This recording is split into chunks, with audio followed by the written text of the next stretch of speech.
Shalom saudaraku yang dikasihi dan diberkati Tuhan. Tahukah saudara bahwa ternyata apa yang kita dengar itu akan sangat mempengaruhi dalam kehidupan kita. Itu sebabnya hari ini saya menyampaikan kepada saudara tentang perhatikan apa yang kita dengar. Dikisahkan dalam Injil Markus pasal yang kelima, ada seorang wanita yang sudah 12 tahun lamanya dia menderita pendarahan. Sudah banyak hal dilakukan sampai hartanya habis terjual untuk mengobati akan sakit penyakitnya, tapi yang terjadi bukan kesembuhan yang didapat, melainkan kondisinya makin memburuk. Namun dalam kehidupannya terjadi perubahan yang luar biasa.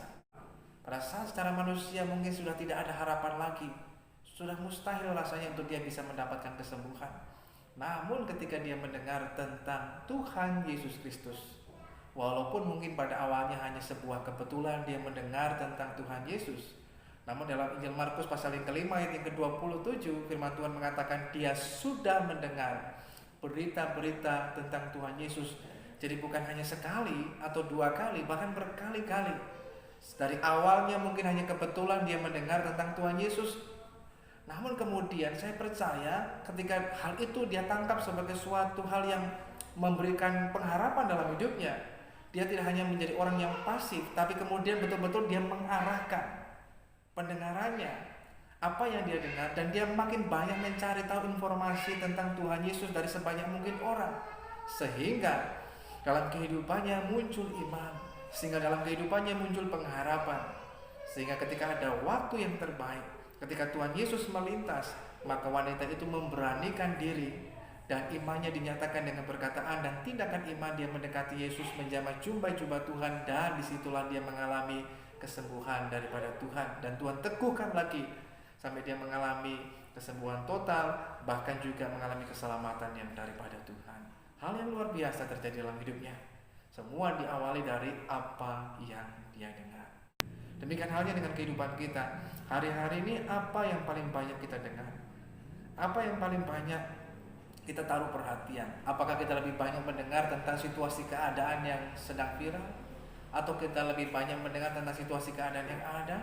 Mungkin pada waktu kita mendengar keadaan yang ada, orang akan berkata, tidak mungkin kondisimu akan menjadi lebih baik, tidak mungkin keluargamu bisa pulih kembali, tidak mungkin usahamu akan bisa maju, tidak mungkin kamu akan berhasil, dan lain sebagainya.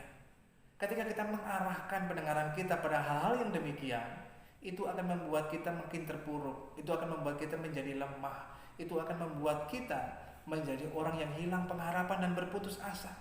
Namun ketika kita mau mengarahkan perhatian kita lebih banyak mendengar tentang firman kebenaran, berita tentang Tuhan Yesus, tentang Injil yang daripada Tuhan, maka disitulah iman dalam kehidupan kita bisa muncul. Hari ini saudara dikasih Tuhan, lebih banyak kita mau mengarahkan pendengaran kita pada firman kebenaran. Sekalipun mungkin kita sepertinya hilang pengharapan, sekalipun mungkin orang berkata, kamu bodoh, kamu dungu, kamu tidak bisa berhasil, namun Tuhan mengatakan kamu berharga dan mulia. Disitulah maka pengharapan kita muncul, kepercayaan diri kita muncul, bukan karena kehebatan kita, namun semua karena kasih karunia dan anugerah daripada Tuhan. Sebab itu hari ini saudara dikasih Tuhan, perhatikan apa yang kita dengar. Jangan kemudian kita mengarahkan pendengaran kita pada semua hal. Tidak, Anda dan saya menentukan pada apa yang kita mau dengar.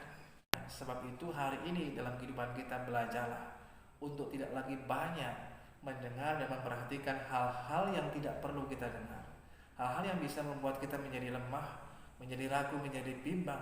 Tapi berbanyaklah ketika kita mendengar tentang hal-hal yang benar dan berkenan kepada Tuhan, terlebih mendengar perkataan Tuhan dalam hidup kita. Disitulah membuat kita menjadi hidup, menjadi kuat, menjadi teguh, menjadi bersukacita, bersemangat dalam menjalani hidup, ketika kita lebih banyak lagi mendengar perkataan Tuhan di dalam kehidupan Anda dan saya. Jangan cemu-cemu kita baca firman Tuhan, disitulah kita akan memperoleh lebih banyak lagi berita-berita hal yang baik. Jangan jadi orang Kristen yang pasif, tapi jadilah orang Kristen yang aktif. Bukan hanya sekedar kita nanti tunggu pasif mendengar firman Tuhan pada waktu di ibadah saja, tapi kita juga mau belajar aktif, mencari lebih tahu, lebih banyak lagi tentang Yesus Kristus Tuhan. Disitulah kita akan makin mengenal Tuhan, makin diubahkan serupa dengan Tuhan, tapi juga kita mengalami Tuhan dan mengalami pertolongan daripada Tuhan di tengah kehidupan kita. Makin teguh dan makin kuat. Tuhan Yesus Kristus memberkati.